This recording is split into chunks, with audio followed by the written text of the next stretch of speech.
안녕하세요. 구독자 여러분. 저는 얼마 전 아주 통쾌한 복수를 마치고 당당하게 돌아온 40대 초반의 주부입니다. 사람과 사람의 관계라는 게 그렇더라고요. 누구 하나가 손을 내밀어도 반대쪽에서 그 손을 잡지 않으면 이어질 수 없는 관계라는 것을 깨닫게 되었죠. 너무 늦게 깨달은 거 아니냐고요? 저는 제 노력으로 그 모든 것들을 바꿀 수 있을 거라 생각을 해왔었습니다. 하지만 고쳐 쓰는 거 아니라고 고장난 가전제품도 버리고 새 것을 사는 게 맞다는 말처럼 사람 역시 똑같더라고요. 제가 어떤 이야기를 풀지 궁금하시죠? 지금부터 한번 제 통쾌한 복수 이야기를 시작해 보겠습니다. 현대 사회가 점점 더 바쁘게 돌아가기 시작한 이후로 맞벌이 부부들이 정말 많이 늘어났어요. 요즘은 부부가 함께 일을 하지 않으면 기본적인 생활비는 물론이고 아이에게 들어가는 각종 지출을 감당하기 어려운 세상이 되어버렸다고들 하잖아요. 예전에는 학원비 하나가 10만 원이 넘는 일이 드물었던 것 같은데 지금은 상황이 완전히 달라졌더라고요. 요즘은 영어 유치원 하나만 보내도 한 달에 200만 원이 훌쩍 넘는다니 정말 말이 안 나올 정도예요. 한 달에 200만 원이라면 사실상 일반적인 직장인의 한 달 월급과 맞먹는 수준이잖아요. 제가 알기로는 최저시급 기준으로 월급을 받으면 200만 원이 조금 못 미치는 걸로 알고 있거든요. 그러니까 유치원비가 그 정도 든다는 건 결국 아이 하나 키우기 위해서 정말 가랑이가 찢어질 만큼 일을 하지 않으면 안 된다는 말과 다를 게 없다는 거죠.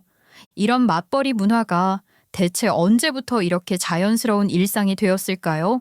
저 개인적으로 기억을 더듬어 보면 아마 제가 초등학교 고학년이었을 때쯤 혹은 중학교에 갓 입학했을 무렵부터였던 것 같아요. 그 전까지만 해도 대부분의 엄마라는 존재는 집을 지키는 사람이었죠. 엄마는 가정을 돌보고 아이들을 챙기고 집을 가꾸는 일을 도맡았고요. 아빠는 바깥에서 일하며 가족을 부양하는 사람이었어요. 그런 역할 분담이 당연하다는 분위기 속에서 자랐던 저에게는 엄마가 갑자기 일을 시작하신다는 사실이 꽤 낯설고 충격적이었던 기억도 있어요. 제가 초등학교 4학년이 됐을 무렵이었던 것 같아요. 물론 아주 정확하게 그 시기를 기억하고 있진 않지만 대략 그 무렵부터 엄마가 밖에 나가 일을 하시기 시작했던 것만은 분명히 기억하고 있어요. 엄마는 보험을 판매하는 일을 시작하셨어요. 처음에는 단순히 아이가 자라면서 들어가는 돈이 많아져서 일을 시작하셨다고 생각했는데 그게 전부는 아니었더라고요. 사실은 어느 날부터 친할머니께서 저희 집에 함께 살게 되셨거든요. 제가 학교를 다니는 동안 집에 혼자 있게 둘 수 없으니 할머니께서 저를 돌봐주시게 된 거였죠. 실질적인 양육을 할머니께서 맡게 되신 셈이에요. 나중에 알게 된 일이지만 원래는 할머니께서 큰아버지 댁에서 같이 살고 계셨다고 해요. 장남이셨던 큰아버지께서 가게를 운영하고 계셨는데 그 가게가 갑작스럽게 망하면서 큰아버지 댁 사정이 매우 어려워졌다고 하더라고요. 가게가 망하고 빚까지 생기게 되자 친할머니까지 함께 모시고 살 여유가 없어졌고 결국 지방으로 내려가시게 되었대요. 그렇게 되면서 자연스럽게 둘째인 저희 아버지 댁, 그러니까 저희 집으로 오시게 된 거예요. 물론 아무도 불만을 말하지는 않았지만 분위기상 할머니께서는 내내 눈치를 보셨어요. 본인의 입이 늘어나면서 엄마가 일을 시작하게 되었다고 여기셨던 것 같아요. 괜히 자신 때문에 며느리가 힘들어진 것 같다는 생각을 하셨던 거겠죠. 할머니는 평소에도 조용히 생활하셨어요. 식사 때도 말씀이 없으셨고 항상 나는 많이 안 먹어도 돼 라고 하시며 자리를 양보하시곤 했어요. 엄마가 아침마다 바쁘게 나가시는 모습을 볼 때마다 할머니는 표정이 굳어지셨어요. 괜히 마음이 무거워지신다는 듯한 눈빛이었죠. 그런 모습을 보고 있으면 저도 괜히 마음이 불편해지곤 했어요. 할머니, 엄마는 원래 일하고 싶어 있었어. 할머니 오기 전에도 일자리 없나 얼마나 알아봤었다고? 할머니 때문이 아니야. 그래, 우리 은지가 그렇게 말해주니까 조금은 마음이 놓인다. 할머니는 저를 많이 챙겨주셨어요. 밥도 해주시고 학교 다녀오면 간식도 챙겨주시고 때론 제가 좋아하는 반찬을 일부러 해주시기도 했어요. 그렇게 조심스럽지만 따뜻하게 저희 곁에 계셨어요. 엄마도 그런 할머니를 항상 존중해 주셨고 불편한 기색 하나 없이 같이 생활하셨어요.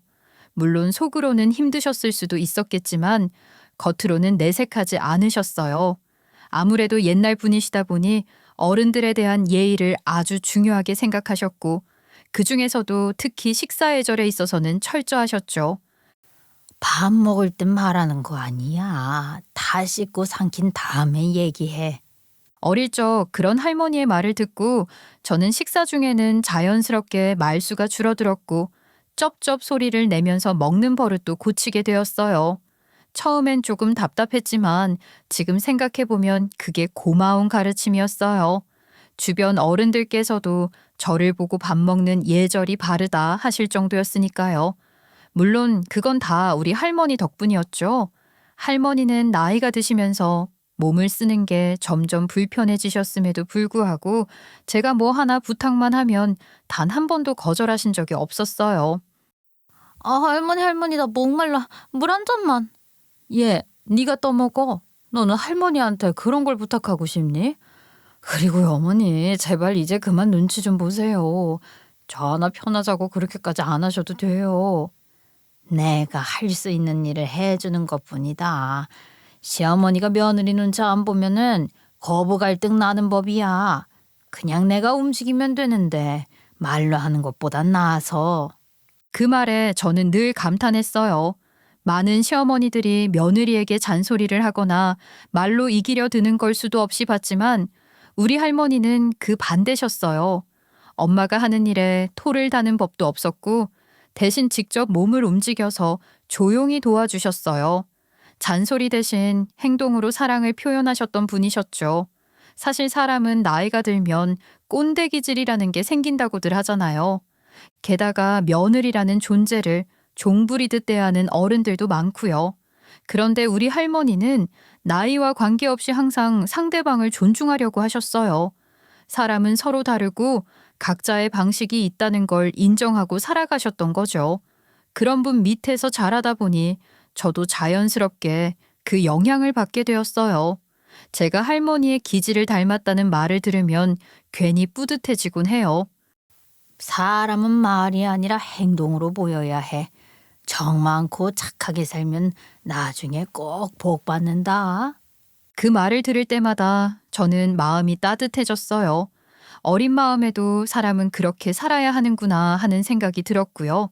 하지만 요즘 세상은 글쎄요. 착하게 살면 오히려 호구 취급을 받는 세상이 된 것 같기도 해요. 할머니가 보고 자라신 세상과는 많이 다르다는 생각도 들어요.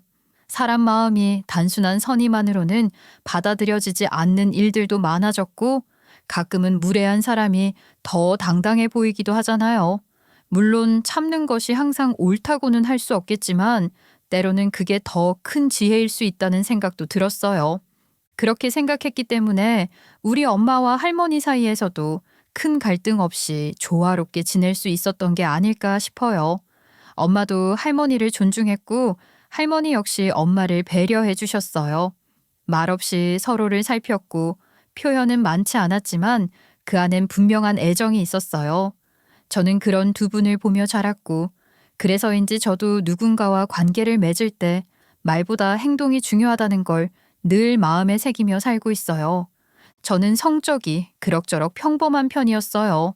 특별히 잘하는 과목도 유난히 못하는 과목도 없이 그냥 무난하게 지나갔던 것 같아요.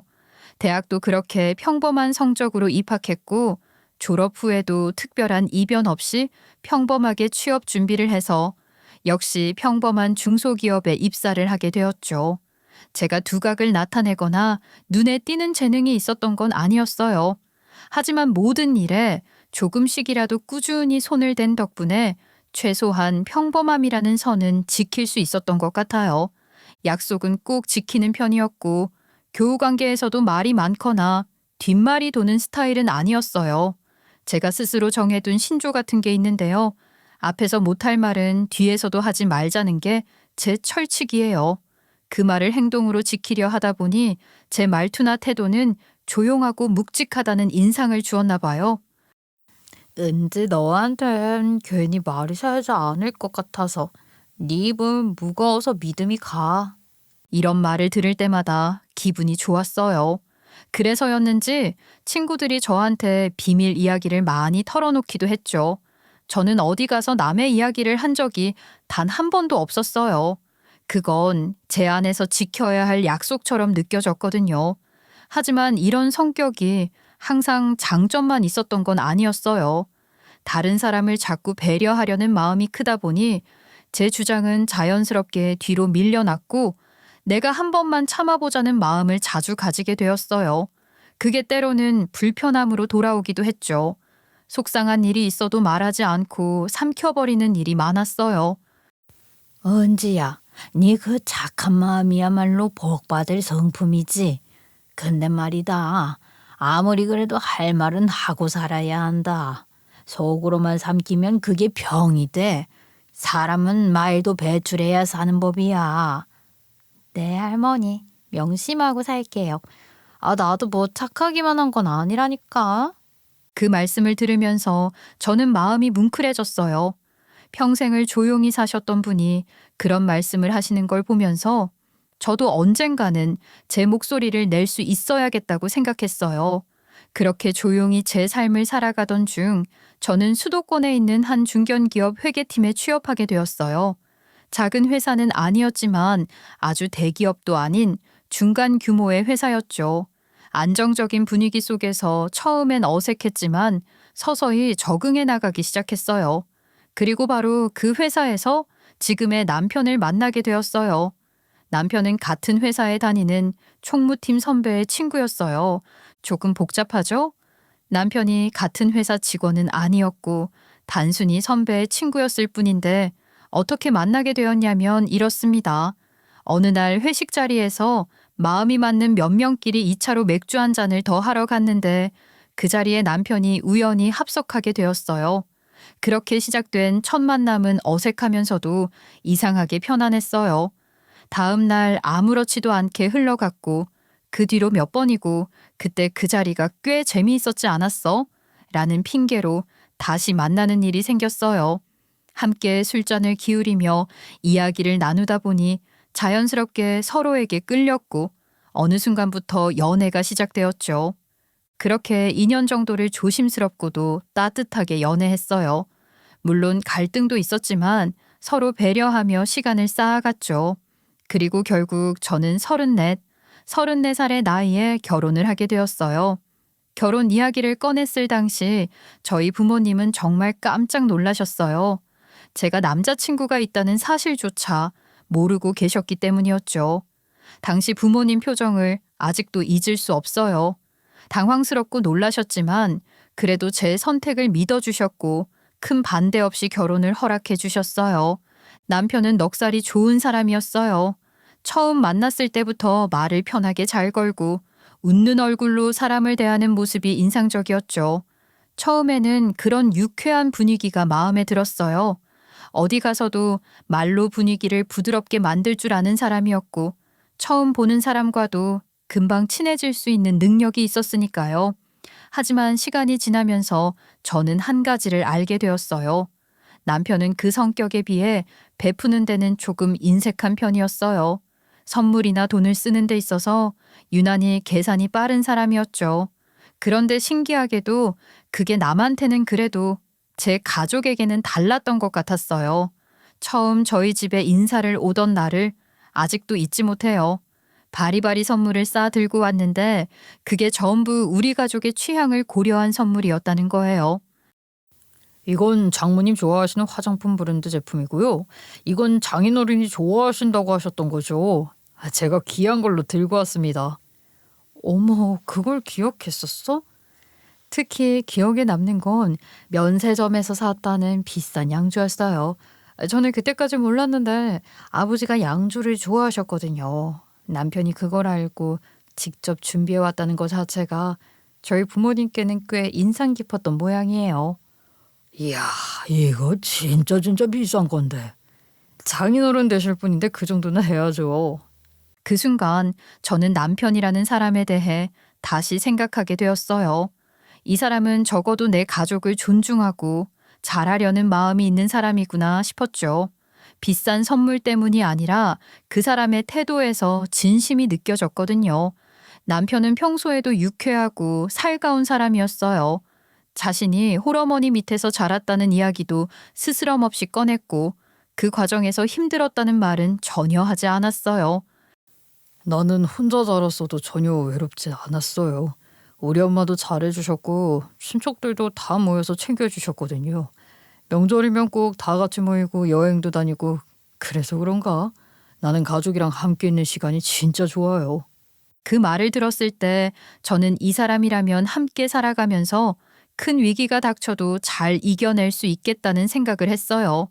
가족을 진심으로 아끼는 사람이라는 인상이 강하게 남았고 그게 저에게는 정말 중요했거든요. 사실 가족이라는 건 단순히 혈연만으로 엮이는 게 아니잖아요. 결혼이라는 걸 통해 서로 다른 환경에서 살아온 두 사람이 가족이 되려면 그런 유대감이 정말 중요하다고 생각했어요. 하지만 그게 나중에 내로남불의 갑질로 이어질 거라고는 정말 상상도 못했어요. 지금 와서 돌이켜보면 제가 너무 단편적인 모습만 보고 성급하게 믿어버린 걸지도 모르겠어요.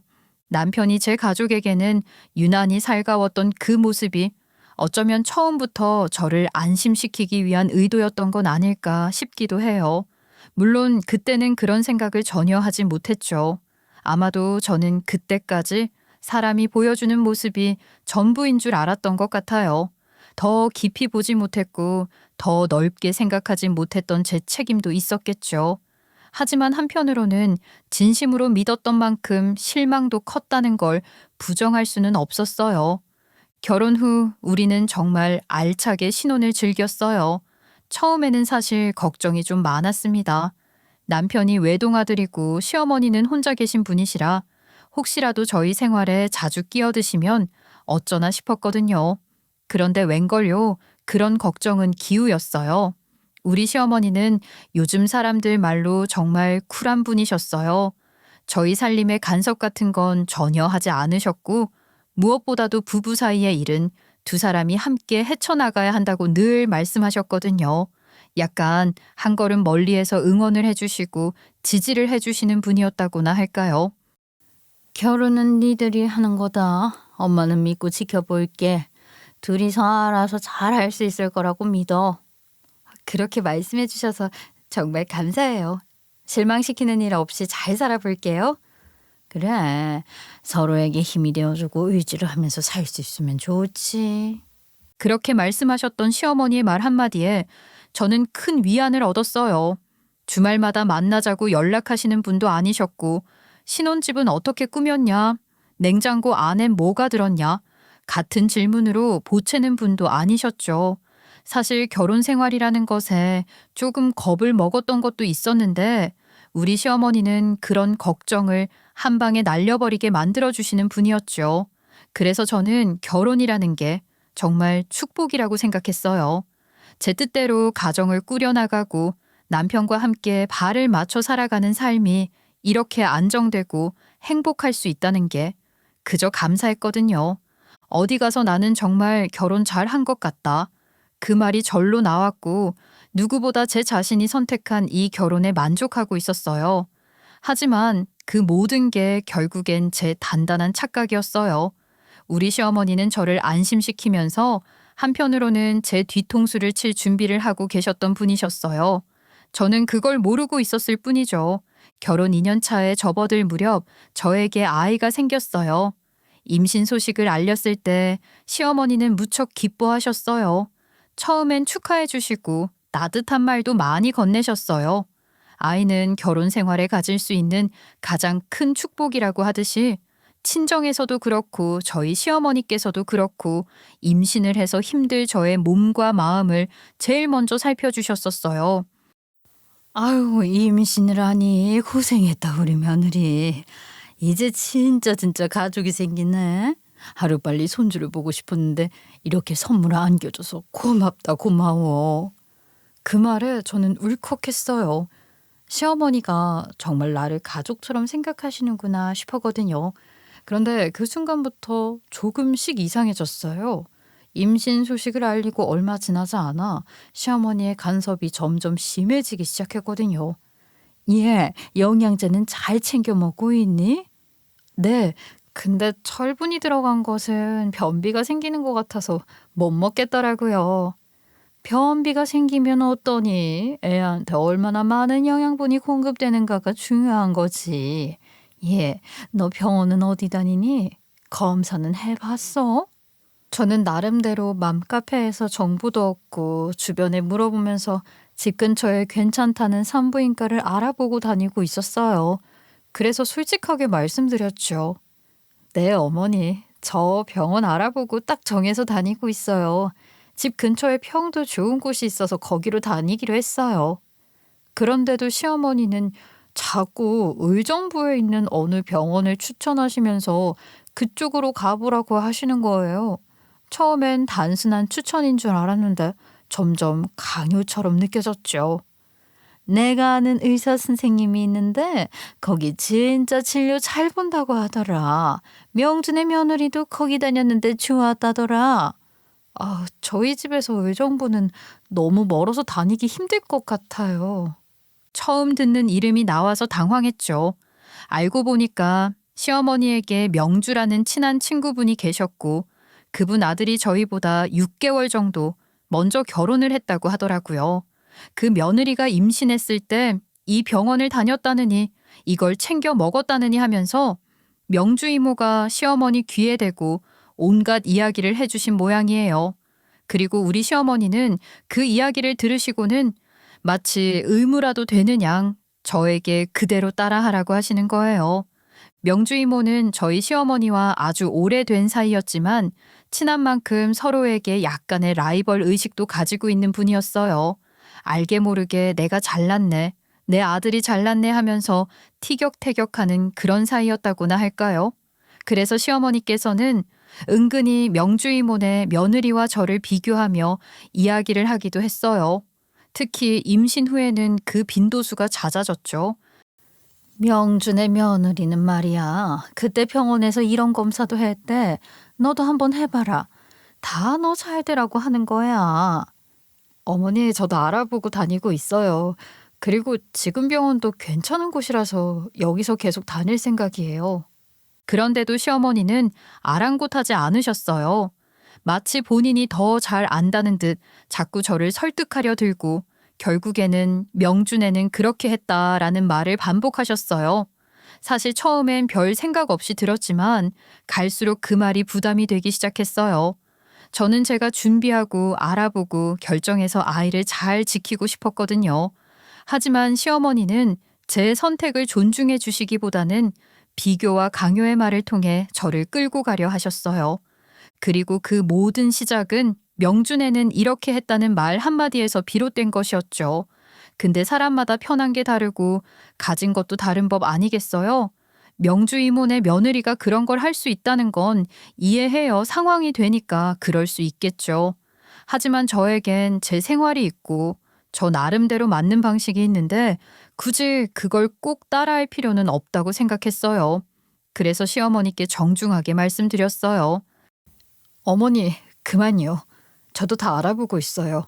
명주 이모 며느리처럼 똑같이 하긴 어렵지만 저한테 맞는 방향으로 잘 준비하고 있으니까 걱정 마세요. 그 말을 들은 이후로 시어머니께서는 며느리가 자꾸 자기 말을 안 듣는다며 은근히 딴지를 걸기 시작하셨어요. 솔직히 그 정도는 그냥 한 귀로 듣고 한 귀로 흘리면 되니까 그러려니 했어요. 그런데 제가 출산을 하고 아이를 키우느라 정신이 없었던 어느 날부터인가 시어머니께서 자꾸 저를 콕콕 찌르는 말들을 하시기 시작했어요. 명준의 며느리는 아주 야무지더라. 살림을 어쩜 그렇게 잘하는지 몰라. 에어프라이기? 그런 것도 사다 줬다더라. 아, 에어프라이요? 어머님은 튀김 종류 잘 안 해 드시잖아요. 그게 요즘은 가정집에 필수라며. 아니 뭐 하나 튀길 때 기름도 안 들어가고 냄새도 안 나고 말이야. 명주는 며느리 잘 만나서 살림살이가 하나씩 늘어나는데 하나같이 너무 편리하더라고. 그 말을 듣는데 갑자기 마음이 복잡해졌어요. 이게 혹시 나한테 사달라는 뜻인가 싶기도 하고요. 그때 저는 막 임신을 하고 출산 후 육아휴직을 들어간 상태였어요. 제 월급은 당연히 없었고 생활은 남편의 월급에 전적으로 의존하고 있었죠. 그런데 아이 키우는데 들어가는 돈이 정말 장난 아니더라고요. 한 달에 분유값이 30만 원이고 기저귀 값만 해도 20만 원이 훌쩍 넘었어요. 하루에도 몇 번씩 갈아줘야 하니 당연한 일이었죠. 그렇게 나갈 돈은 많고 아껴야 할 부분도 많은데 시어머니께서 자꾸 그런 식으로 말씀하시니 저는 도대체 어떻게 해야 할지 모르겠더라고요. 여보, 어머님이 자꾸 명주인문에 댁에 며느리가 뭘 사다 주더라 그런 말을 하시는데 어머님이 혹시 그거 나한테도 똑같이 사달라는 말씀이신 걸까? 그런 거 같긴 해. 다음 달에 나 보너스 나올 거 있거든. 그걸로 엄마한테 가전제품 같은 거 좀 해드리자. 보너스를 아이나 저를 위해서 사용하는 것이 아니라서 사실 좀 서운하긴 했지만 명주이모네 며느리한테 계속 비교당하는 것보단 차라리 그게 낫겠다 싶었어요. 그래서 알겠다고 대답했어요. 그 다음 달에 보너스가 나오자마자 남편은 저에게 돈을 송금해 주었고 시어머니와 함께 가전제품을 보고 몇 가지 선물로 사드리라고 하더라고요. 알겠다고 대답을 했죠. 어머니, 제가 에어프라이어 사드릴게요. 좀 알아봤는데 이 제품 괜찮다고 하더라고요. 여기 사진 좀 보세요. 인터넷으로 찾아본 제품을 몇 개 보여드리면서 설명을 드렸어요. 그랬더니 시어머니께서 핸드폰 화면을 슬쩍 보시더니 표정을 살짝 찌푸리셨어요. 아유, 이런 작은 화면으로 사진만 봐서 어떻게 알아? 직접 만져보고 크기도 확인해 봐야지. 요즘은 인터넷으로 사는 게 더 싸요. 같은 모델이더라도 그렇더라고요. 그러다가 하자 있는 물건이 오면 어떡해? 매장에 같이 가자. 내가 직접 보고 고르는 게 낫겠어, 아무래도. 그 순간 저는 살짝 당황했어요. 시어머니께서 원하신다니까 그러자고는 했지만 그 말투와 표정에서 인터넷으로 그냥 사드릴 수는 없겠구나 싶었어요. 이건 단순히 사드리는 게 중요한 게 아니라 본인이 직접 고르고 비교하고 선택하는 과정을 시어머니께서 중요하게 생각하시는구나. 그런 생각이 들었어요. 결국 저는 시어머니랑 함께 전자제품 매장에 갔어요. 사실 요즘은 인터넷으로 사는 게 가격도 더 싸고 배송도 빠르잖아요. 그런데 우리 시어머니는 워낙 옛날 분이시다 보니 물건을 직접 눈으로 보고 만져보는 걸 더 신뢰하셨어요. 그런 면에서는 저도 어느 정도 이해가 됐어요. 사람이란 게 마음이 편한 방식을 따르는 게 가장 좋은 법이니까요. 매장에 도착해서 에어프라이기 코너로 가니 가격이 천차만별이더라고요. 싼 건 10만 원대부터 시작해서 비싼 건 50만 원도 넘는 제품들이 있었어요. 디자인도 각양각색이고 기능도 다양해서 저도 뭐가 좋은 건지 한참을 둘러봤죠. 그때 우리 시어머니가 슬쩍 50만 원대 제품 앞에서 서성이시더라고요. 비싸네. 이건 뭐가 이렇게 크다냐. 아, 여기 보니까 생선도 구울 수 있다네. 하시면서 제품 설명서를 들여다보시고 이것저것 버튼을 눌러보시는 거예요. 제가 그 모습을 보고 가만히 있을 수 있겠어요? 어차피 남편이 보너스를 받았다고 했으니 저도 그걸로 시어머니께 좋은 걸 선물해 드리고 싶었어요. 사실 제가 사고 싶었던 작은 가전은 잠시 미루면 되니까요. 마음에 드세요? 그러면요, 어머님 이걸로 하세요. 어차피 한 번 사면 오래 쓰실 텐데 좋은 걸로 해드리는 게 좋죠. 제가 그렇게 말씀드리자 시어머니 얼굴에 웃음꽃이 확 피셨죠. 정말? 아유, 그럼 나는 좋지. 에어프라이기로 생선도 구워 먹고 고구마도 해 먹고. 이야, 좋다. 우리 며느리가 최고다. 이거면은 명준의 에어프라이기보다 훨씬 좋아 보인다. 그렇게 제품을 고르고 계산대로 향했어요. 저는 당연히 카드로 결제하려고 카드를 꺼냈죠. 그런데 시어머니께서 제 손을 탁 잡으시더니 그러시는 거예요. 아유, 카드로 계산하려고? 너 현금 없니? 카드 말고 현금으로 해라. 네? 왜요, 어머니? 저는 카드로 하려는데요. 이걸로 하면 할인 더 받을 수 있더라고요. 아유, 현금으로 해야 현금 영수증도 받을 수 있고 더 나을 거 아니야. 카드로 하면은 포인트 빠져나가고 뭐 그렇다며. 요즘은 카드도 혜택 다 돼요, 어머니. 포인트도 차감되니까 그렇게 손해보는 거 없어요. 제가 그렇게 설명을 드렸는데도 시어머니는 고개를 절레절레 저으시면서 고집을 부리시더라고요. 저한테 현금을 써야 우리 아들이 혜택을 받을 수 있는 거 아니냐, 어쩌고 저쩌고 자꾸 똑같은 말을 반복하시더니 결국 직원에게 물어보시더라고요. 저기요. 아예 이거 현금으로 하면 좀 더 싸게 안 돼요? 깎아주는 건 없어요? 그런 거 없죠. 그렇게 차이 두면 벌금 맞아요. 요즘은 현금이랑 카드랑 같은 가격이에요, 고객님. 따로 할인은 안 되고요.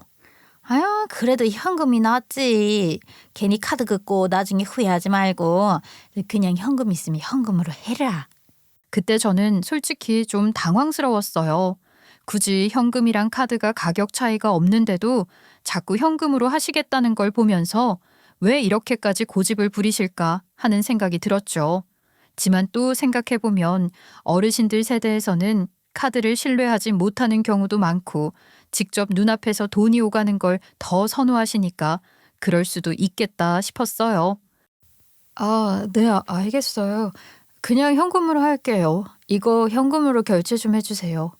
결국 저는 지갑에서 현금을 꺼내 결제를 했어요. 언제까지 그 자리에서 실랑이를 벌일 수도 없는 노릇이었고 시어머니도 좋아하시는데 굳이 기분 상하게 만들고 싶지 않았어요. 결제를 마치고 나오면서 시어머니는 흐뭇한 표정으로 제품 상자를 바라보셨어요. 무겁지도 않으신 건지 번쩍 들고 움직이시더라고요. 에어프라이기 하나 장만하니까 기분이 다 좋네. 요즘 사람들은 이런 거 참 잘 만든다니까. 그 말을 들으면서 저는 마음 한켠이 조금 쓰리기도 했어요. 내가 필요한 걸 줄이고 어머님께 드린 선물이니 기뻐하시는 모습을 보며 보람도 있었지만 동시에 이게 앞으로 반복되면 어떡하지? 하는 걱정도 들었거든요. 하지만 지금은 그냥 좋은 걸 드린 거니까 그걸로 만족해야겠다 싶었어요. 당연히 바라던 것을 사드렸으니 잠잠해질 거라고 생각을 했는데 그 이후에도 종종 시어머니는 계속 명주 이모네 며느리 이야기를 꺼내셨죠. 아유, 명준의 며느리가 이번에는 커피 머신 사왔대. 아메리카노 좋아하는 사람들은 그거 하나 있으면 돈 절약이 엄청나게 되더라. 아유, 어머님은 믹스커피 드시지 않아요? 얘는 나도 이제 아메리카노 먹거든. 아, 맞다. 이번에 새로 나온 가습기 봤니? 공기청정까지 된대더라. 명준에는 이번에 그것도 산다고 하더라. 이런 식으로 슬쩍슬쩍 저를 찌르시는 거예요. 게다가 제가 그때 육아휴직 중이었잖아요. 아마 시어머니도 그런 제 처지를 알고 조금은 눈치를 보셨던 것 같아요.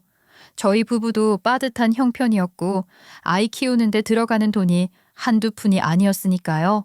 하지만 욕심은 그득하셨던 거죠. 벼르고 벼르다가 제가 복직을 하고 나니까 시어머니는 정말 물 만난 물고기처럼 변하셨어요. 이것저것 요구를 하기 시작하셨죠. 명준의 며느리는 지난번에 공기청정기랑 가습기랑 일체형으로 된 걸로 샀대. 아유, 얼마나 좋겠니? 먼지도 안 날리고 아기 키우는 집엔 딱이라더라. 며느리로서 애매한 마음이 들었어요. 안 사드리자니 사드릴 때까지 반복해서 이야기를 하실 것 같고 결국엔 또 명주 이모네 며느리와 비교를 당할 게 뻔했죠. 그렇다고 생활비에서 쪼개서 사드리자니 솔직히 아깝기도 했어요. 그런 딜레마를 몇 년이나 반복하며 겪었는지 모르겠어요. 처음에는 6개월에서 7개월에 한 번씩 이거 신상 나왔더라 하시더니 시간이 흐르면서 그 주기가 점점 짧아졌어요. 그런데 웃긴 건 그렇게 사들인 가전제품들을 시댁에 가면 한 번도 제대로 본 적이 없다는 거예요. 공기청정기도 토스터도 블렌더도 다 필요하다고 하셔서 하나씩 사드렸는데 막상 집에 가보면 어디 있는지도 모르겠더라고요. 어머님, 저번에 사드린 블렌더는요? 그걸로 과일 갈아 드셔도 좋을 것 같은데. 그거? 아이, 뭐 어딘가에 잘 뒀지. 아직 쓸 일이 없어서. 쓰시지도 않으실 물건들을 굳이 꼭 필요하다고 하셔서 사드렸는데 그런 걸 볼 때마다 마음이 좀 허해졌어요. 그리고 이상하게도 늘 현금으로 결제해달라고 하셔서 그렇게 해드렸죠. 괜찮다. 부모님인데 그 정도는 할 수 있지. 하면서도 마음 한편은 자꾸만 쌓여갔던 것 같아요. 그러던 어느 날 저도 보너스를 받게 되었어요. 오랜만에 친정집에 과일 한 상자 사들고 들렀는데 그날따라 부모님이 유독 땀을 많이 흘리고 계시는 거예요. 알고 보니까 에어컨이 고장이 나서 며칠째 선풍기에만 의존하고 계셨던 거예요. 엄마, 왜 에어컨 고장 났어? 수리 안 했어? 수리 알아보니까 새로 사는 게 낫다고 하더라. 고치는데 돈 더 들어간다고. 돈도 아깝고 그냥 버티면 되지 뭐. 여름이야 언젠간 지나가잖니. 그 말씀을 듣는데 가슴이 먹먹했어요. 아이 키우는데 들어가는 돈이 많다고는 해도 이번에 보너스도 받았고요. 에어컨 한 대 정도는 해드릴 수 있겠다는 생각이 들었어요. 그래서 바로 근처 가전 매장에 가서 적당한 제품을 골랐고 부모님께 설치해드렸어요. 그날따라 지갑에는 생활비 카드밖에 없었어요. 일단 이걸로 결제하고 나중에 돈을 넣어두면 되지 싶었죠. 그런데 제가 깜빡한 게 하나 있었어요. 그 카드의 결제 내역이 남편에게도 알림으로 간다는 점이었어요. 결제를 마치고 부모님께서 고맙다고 웃으시는 모습을 보고 나니 마음이 따뜻했어요. 그런데 잠시 후 남편에게서 전화가 걸려왔어요. 여보, 이거 뭐야? 생활비 카드로 에어컨을 샀다고 떠서 지금 뭐 한 거야? 남편의 목소리는 놀람과 당황이 섞여 있었어요. 저는 당황해서 얼른 대답했죠. 아, 나 오늘 친정에 갔었는데 에어컨이 고장 났더라고. 너무 더워 보이셔서 그냥 하나 사드렸어. 나중에 돈 다시 넣어두려고 했어. 그건 그렇지만 생활비 카드로 그렇게 큰 결제를 하면 어떡해? 아, 취소해. 아니, 에어컨 고장 났는데 수리비가 더 든다잖아. 하나 사드릴 수 있지. 아니, 나랑 상의도 없이 그렇게 큰 가전을 해드리면 어떡해? 금액도 꽤 크던데. 비싼 거 해드렸잖아. 적당한 게 얼마나 많은데. 아니, 우리 친정에 에어컨 고장 났다니까? 오래 쓰신 것도 있고 더워서 힘들어 하시길래 내가 보너스 받은 걸로 해드린 거야. 생활비 카드로 결제하긴 했지만 내가 받은 돈으로 바로 채워 넣을 거고. 저가댁이 그렇게 큰 평수도 아닌데 뭐 이렇게 비싼 걸 했어? 작은 거 해드려도 됐잖아. 요즘 에어컨 예쁜 거 하나만 둬도 그 정도 성능 충분하다는 거 잘 알면서. 요즘은 예쁜 에어컨들이 기본도 이 정도는 하던데? 이왕 사는 거 한 번 사면 몇 년은 쓰는데 좋은 거 해드릴 수 있잖아. 아이, 어차피 아깝다고 몇 번이나 사용도 안 하실 것 같은데 사치지. 그냥 취소해. 저가댁 앞에 산 있어서 덥지도 않잖아. 여보, 말이 근데 좀 그렇다. 아니, 시댁에는 소소하게 커피 머신부터 블렌더에 에어프라이기에 뭐든지 사드릴 거 다 사드려 놓고 우리 집엔 이거 하나 못 해줘? 솔직히 금액만 따지고 보면 에어컨이 제일 저렴한 거 아니야? 아이, 저거랑 우리 집이랑 같아. 친정집에 그렇게 헛짓거리 하지 말고 우리 엄마나 좀 신경 써라. 우리 엄마 요즘 외롭다고 하잖아. 며느리가 손주들 데리고 좀 놀러도 가고 재롱도 좀 떨고 해줘야 하는 거 아니야? 그 친정에서 뭘 해준다고 그렇게 퍼부냐고. 양심이 없냐? 그 말을 듣는데 정말 기가 막히더라고요.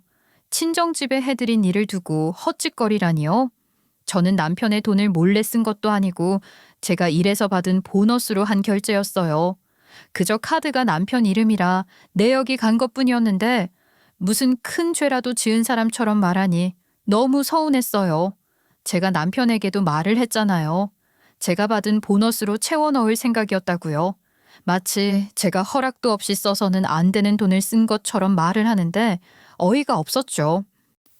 내가 뭐 당신 돈으로 몰래 한 것도 아니고 카드만 당신 이름이지 그 안에 채워 넣을 돈은 내가 받은 보너스에서 넣을 생각이었는데 그렇게 따지고 따지면서 친정엔 돈 쓰지 말라니. 와, 어이가 없네. 솔직히 말해서 그렇게 따지면 지금까지 시댁에 사들인 물건만 해도 꽤 돼요. 에어프라이기, 블렌더, 토스터, 커피 머신. 시어머니께서 말씀만 꺼내셔도 바로바로 사드렸는데 정작 저는 한 번도 그걸 따져본 적이 없었거든요. 그리고 솔직히 저라고 할 말이 없었겠어요? 그동안 입을 꾹 다물고 있었던 건 가족 간에 분란이 생기지 않게 하려는 마음에서였어요. 가정의 평화를 위해서 제 속마음을 누르고 참아온 거였죠. 하지만 남편이 이렇게 노골적으로 네 집 내 집 따지고 치사하게 나온다면 저도 더는 물러설 수 없겠다고 생각했어요. 그래서 결심했어요. 더 이상 참지 않기로. 저도 결국에는 터트릴 때가 됐다고 생각했거든요. 남편이 그렇게 말한 날로부터 딱 3일 뒤 저는 시댁에 정말 기가 막힌 선물을 하나 보내드렸어요. 그 결과요. 시어머니부터 시작해서 남편까지 시댁 식구들 단체로 저한테 연락해서 빌기 시작했어요. 무슨 일을 벌였는지 궁금하시죠? 저는 남편과의 연락을 끊자마자 바로 중고 매장으로 향했어요. 말 그대로 재활용센터 같은 분위기의 중고 전문 매장이었죠. 오래된 가전제품이나 가구들을 수거해 와서 손질 좀 하고 다시 파는 그런 곳이었는데요.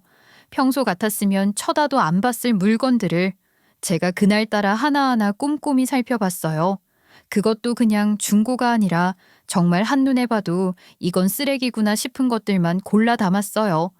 냉장고는 문짝이 덜컹거리는 걸로, TV는 선명도 불량의 리모컨도 없는 걸로, 공기청정기는 필터도 없이 외형만 멀쩡한 걸로, 소파는 가죽이 다 갈라지고 벗겨진 걸로요. 왜 그렇게까지 했냐고요. 이제부터 제가 그 이유를 하나하나 다 이야기해 드릴게요. 제가 고른 물건들을 용달차에 실어 전부 시댁으로 보냈어요. 시어머니는 말 그대로 마른 하늘에 날벼락을 맞으셨겠죠.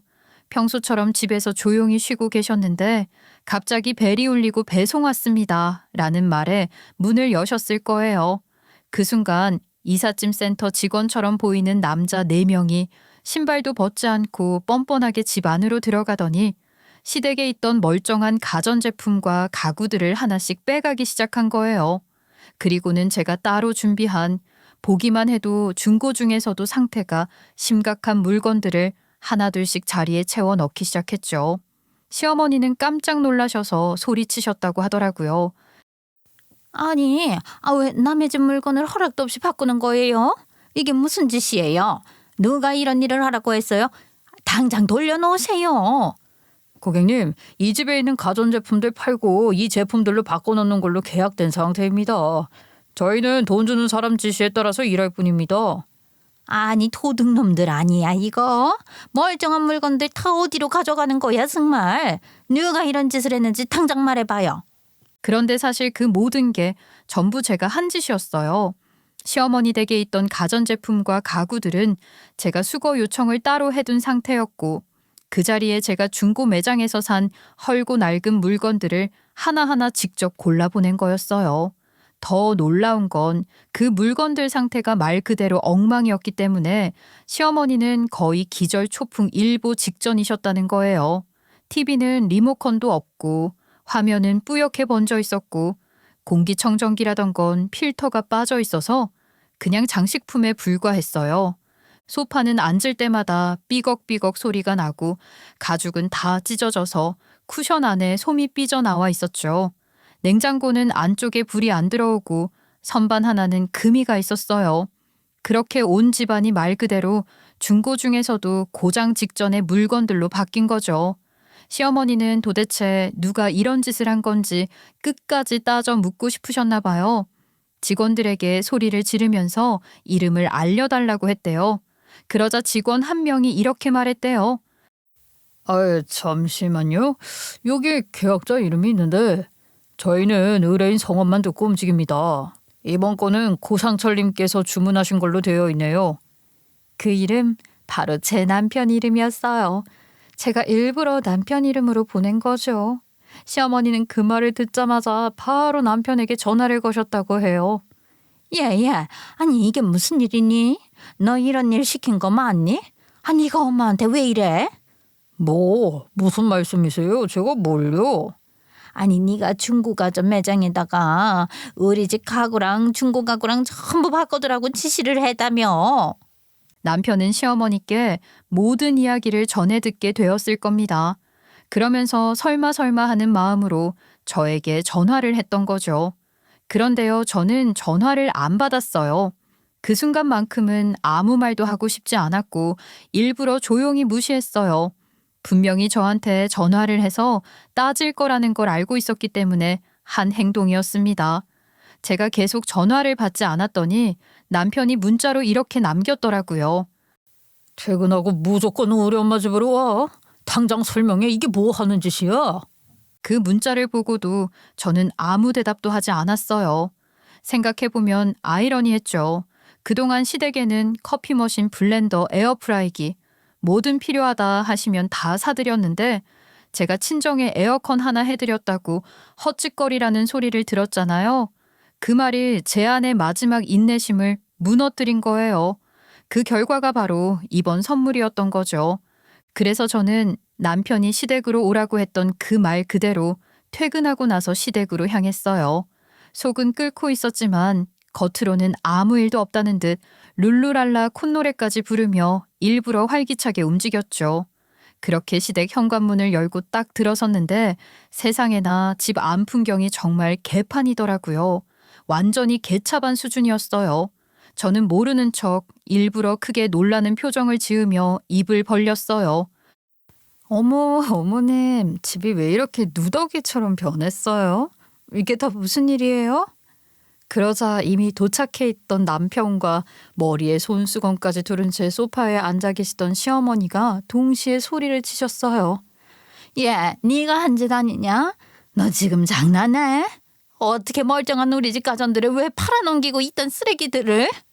그 말에 저는 놀라는 표정 그대로 눈을 동그랗게 뜨고 대답했죠. 아, 저요? 저는 그냥 어머님이 중고 가구 좋아하신다고 하셔서 어머님 취향에 맞춰서 준비해드린 건데요. 어머, 이렇게까지 쓰레기 같은 것들이 올 줄은 정말 몰랐어요. 저도 너무 황당하네요. 지금 당장 이 쓰레기들 다 갖다 버리고 원래 있던 가구랑 가전들 다시 돌려놔. 아이 당장. 너 바로 안에 두면 정말로 내가 혼쭐을 낼 수가 있어. 아니요, 어머님. 저는 어머님을 생각해서 한 행동인데 저한테 왜 그러세요? 이게 어머님 취향이시잖아요. 제가 다 알아보고 준비한 건데요. 아이 그게 무슨 말이야 얘가 진짜. 내가 언제 이런 걸 좋아했어. 세상에 이딴 쓰레기를 좋아할 사람이 얼마나 있겠니? 어머님, 중고 좋아하시잖아요. 그래서 제가 새 걸로 사드린 가전제품들 전부 환불하셨잖아요. 현금으로 결제하라고 하신 것도 혹시 그 환불금을 받아가시려고 그랬던 건 아니에요? 그 순간 시어머니의 얼굴이 굳어졌고 눈에 띄게 당황하셨어요. 당연히 제가 그 사실을 안다는 것을 시어머니는 모르고 계셨겠죠. 제가 콕 집어서 환불 이야기를 하니 당황하실 수밖에요. 그걸 어떻게 알았어? 제가 매번 어머님 모시고 가전제품 매장에 가잖아요. 포인트들도 쌓고 싶어서 제가 회원 가입해놓고 제 번호로 적립되게 했었거든요. 어느 날 적립된 포인트가 얼마나 됐나 싶어서 들어가 봤더니 0원이더라고요. 이상해서 매장에 전화해봤죠. 제가 그동안 쓴 금액만 해도 200만 원이 넘는데 포인트가 하나도 안 쌓였다고요. 남편은 그 말을 듣고 당황한 듯 말문이 막혔고 시어머니 얼굴은 점점 더 붉어지셨어요. 그래서 매장 직원분이 제 고객 정보 확인하고 나서 그러시더라고요. 제가 산 가전제품들이 전부 환불됐다고요. 그것도 어머님이랑 같이 오시던 분 맞냐면서요.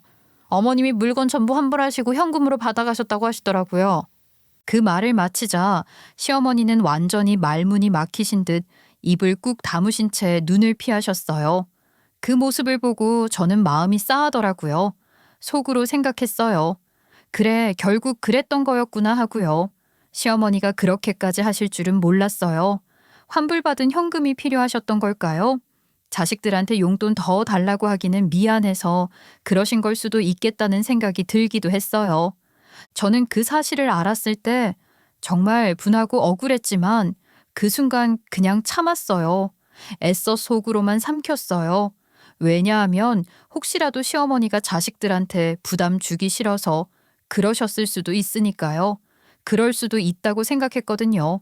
하지만 제가 그걸 알면서도 꾹 참은 걸 두고 남편은 친정에 헛짓거리하지 말라는 식으로 말을 했고 시어머니는 마치 제가 눈치 없이 멀쩡한 물건을 바꿔치기 한 것처럼 화를 내셨어요.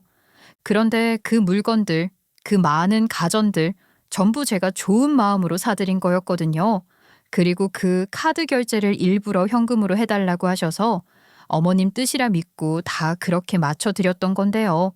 결국에는 환불해서 본인 손에 현금을 쥐시려고 했던 거라니 기가 막혔어요.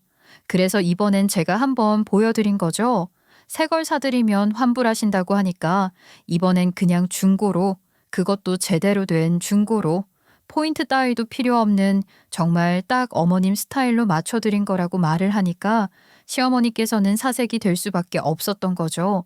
근데 가만히 생각해 보니까 제가 우리 친정에 에어컨 하나 놔드린 걸로 그 난리를 겪었는데 제가 더는 참고 넘어갈 이유가 없겠더라고요. 그래, 이참에 본때를 보여줘야겠다 싶은 마음이 들었어요. 그렇게 결심한 저는 일부러 시어머니에게도 한번 당해보시라는 심산으로 중고 매장에서 정말 쓰레기 같은 가구들을 죄다 골라다가 시댁에 채워 넣은 거였어요. 그리고는 당당하게 시댁에 들어가 일부러 시어머니 앞에서 말했죠. 엄마, 그게 진짜야? 정말로 환불했다고? 그렇다니까. 어머님, 그동안 제가 사드렸던 가전제품들 전부 환불하시고 현금 챙기셨죠? 이제는 저 못 속여요. 그 말을 듣자마자 시어머니는 말문이 막히셨는지 입을 딱 다물어 버리셨어요. 무슨 말도 못하고 눈만 껌뻑이시더라고요. 그리고 옆에 서 있던 남편은 아무 말도 없이 저랑 눈도 제대로 못 마주치고 고개를 숙이더라고요. 이 인간도 시어머니의 그런 행동이 쪽팔리긴 한가 보다 싶었습니다. 그러자 시어머니가 갑자기 성을 내며 말씀하셨어요. 아니, 내가 써보니까 그 불편해서 환불한 거야. 내가 언제 현금을 챙기려고 그랬다고 그러니? 어머님, 가전제품은 사용하고 환불이 안 되거든요. 100번 양보해서 박박 우겨서 환불했다고 그래요. 그렇게 했다고 쳐요. 그러면 어머님 대체 왜 사달라고 하셨어요? 그리고 그 환불받은 현금은 어디다 쓰셨어요 대체? 그 말을 듣고 시어머니는 갑자기 딴청을 부리기 시작하셨어요. 말끝을 흐리면서 다른 이야기로 넘어가시려는 게 뻔히 보였죠. 그래서 저는 준비해간 두 번째 선물을 꺼내어 드렸어요. 정성스럽게 포장까지 한 상자 안에는 노인 기저귀 세트, 약 복용 체크 노트, 뇌 건강 영양제, 치매 예방 스티커 같은 것들이 들어있었죠. 시어머니가 그걸 보시더니 눈을 휘둥그레 뜨고 말씀하셨어요. 이게 뭐야? 이걸 왜 줘? 어머님, 혹시 치매 오신 건가 싶어서요. 자꾸 필요하다고 하셨던 걸 나중에는 필요 없다고 하시니까 제가 걱정돼서 준비해봤어요. 그 말을 들은 시어머니는 얼굴이 시뻘개지더니 소리를 질렀어요. 너 지금 미쳤니? 나를 치매 환자로 취급하는 거야? 이게 어디서 버르장머리 없는 소리를 하고 있어 정말? 그래 여보, 이건 좀 선 넘은 거 아니야? 아무리 그래도 이건. 며느리한테 이런 취급 당할 이유 없다. 당장에 내 물건 돌려내. 어머님, 중고 좋아하시잖아요. 그래서 제가 새 거 사드린 건 환불하고 중고품으로 몇 개는 다시 사셨잖아요. 그러니까 어머님이 좋아하시는 스타일로 맞춰드린 거라니까요. 그래서 말인데요. 어머님이 좋아하시는 중고 저도 반품 하나 할까 싶어서요. 그 말을 하고 나서 저는 남편을 향해 가방에서 준비해온 이혼 서류를 꺼내서 내밀었어요. 제가 내민 종이를 본 남편은 입을 떡 벌렸고 시어머니께서도 눈만 깜빡이시며 아무 말을 못 하시더라고요. 그 종이가 뭐였냐고요? 아주 상상을 초월할 서류였죠. 이게 뭐야? 남편이 당황한 목소리로 묻기에 저는 고개를 살짝 갸웃하며 대답했어요. 당신 한글도 못 읽어? 이혼 소장이야. 당신도 반품하려고. 중고 좋아하시는 어머님처럼 이 결혼도 이제 중고가 된 것 같아서. 그 순간 시댁 안은 말 그대로 정적이 흘렀어요. 아무도 말 한마디 못하더라고요. 남편이 겨우 입을 열어 물었죠. 아주 손은 달달 떨더라고요. 진심이야? 고작 이런 일로 이혼하자는 거야? 고작? 아니, 이건 내가 여태껏 무시당했던 고통의 청구서나 다름없어. 나는 내 친정에 에어컨 하나 놔드린 걸로 헛짓거리라고 들었고 당신네 어머님께는 현명한 소비를 도와드렸고 당신한텐 그동안 받은 대로 그대로 돌려주는 거야. 알아? 여보, 아무리 그래도 이건 아니지. 왜 아니야? 이혼은 감정이 아니라 정산이라고 생각해. 나는 더 이상 마이너스 인생 살고 싶지 않아. 이제는 나를 위해 살고 싶으니까 그니까 사인해. 이혼하자고. 남편은 그제야 뒤늦게 미안하다며 사과를 했어요. 지금이라도 다시 생각해 볼 수 없냐고 했지만 저는 받아들이지 않았어요. 시어머니도 저에게 사과했지만 이미 제 마음은 떠나버린 후였죠. 소 잃고 외양간을 고치면 뭘 하겠어요? 이미 엎질러진 물이었는데요. 남편이 순순히 사인을 하지 않으면 소송까지 할 생각이었어요. 며칠 동안 저를 설득했지만 제가 강경하게 나오고 저희 부모님도 남편에게 실망을 했다며 이혼하라고 말을 하자 남편놈 결국에는 사인을 하더라고요. 그렇게 저는 이혼을 했고 새 출발을 하게 되었어요. 다행히도 양육권은 저에게 왔고 지금은 친정 부모님의 도움을 받으면서 아이들 키우고 있어요. 열심히 일도 하면서요. 그 시절이 없었다면 지금의 저도 없었겠지만 앞으로의 제 삶엔 그런 무시는 없을 거예요. 그 누구에게도요. 제 사연 끝까지 들어주신 여러분 정말 감사합니다.